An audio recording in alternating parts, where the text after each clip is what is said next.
BPL এর আকাশ জুড়ে এখন দুই মেহেদির রাজত্ব। না, এরা যমজ ভাই নন, তবে মিল দেখলে আপনার মাথা ঘুরে যেতে পারে।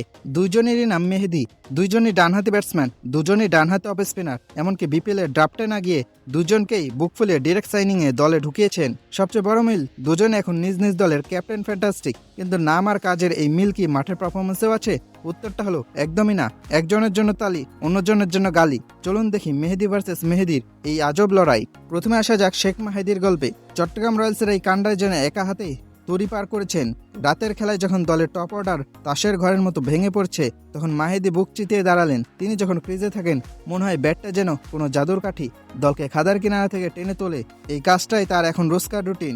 অধিনায়ক যখন সামনে থেকে নেতৃত্ব দেন, তখন দলও যেন অক্সিজেন ফিরে পায়। মাহিদি খেললে চট্টগ্রাম হাসে, আর মাহিদি জিতলে পুরো গ্যালারি নাচে। একেই বলে প্রকৃত ক্যাপ্টেন স্নক। এবার চলুন মুদ্রার উল্টো পিঠটা দেখি। সিলেট টাইটান্সের অধিনায়ক মেহেদী হাসান মিরাজ সাহেবও জিতিয়েছেন, কিন্তু জয়ের গল্পটা যেন একটু অন্যরকম। যখন দলের সবচেয়ে বেশি প্রয়োজন থাকে, মিরাজ তখন অদ্ভুত সব ক্লুলেস শট খেলে প্যাভিলিয়নের পথ ধরেন। মনে হয় তিনি যেন পণ করেছেন, আমি তো আউট হবই, সাথে দলকেও একটু বিপদে ফেলে যাব। মিরাজ যখন অধিনায়কত্ব করেন, তখন ডাগআউটের কোচ থেকে শুরু করে দর্শক সবার হার্টবিট বেড়ে যায়। দল জিতছে ঠিকই, কিন্তু মিরাজ যেন সেই জয়ের পথে বড় এক স্পিড ব্রেকার।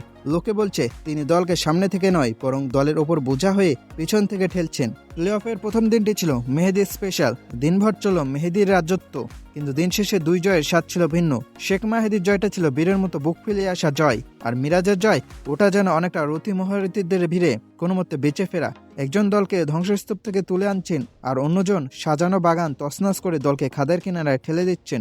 নাম এক হলেও কাজের পার্থক্যে একজন হয়ে উঠছেন দলের নয়নমণি, আর অন্যজন ট্রলের খোরাক। শেষমেশ একটাই কথা বলা যায়, বিপিএল এর নাম দিয়ে কিছু হয় না, আসল খেলাটা তো ব্যাটে বলে। মিরাজ ভাই, সময় থাকতে মাহিদি ভাইয়ের থেকে কিছু টিপস নিন, নাহলে কিন্তু ডিরেক্ট সাইনিং এর ইজ্জত আর থাকবে না। আপনার পছন্দ কোন মাহিদিকে, ত্রাতা মাহিদি নাকি বোঝা মিরাজ?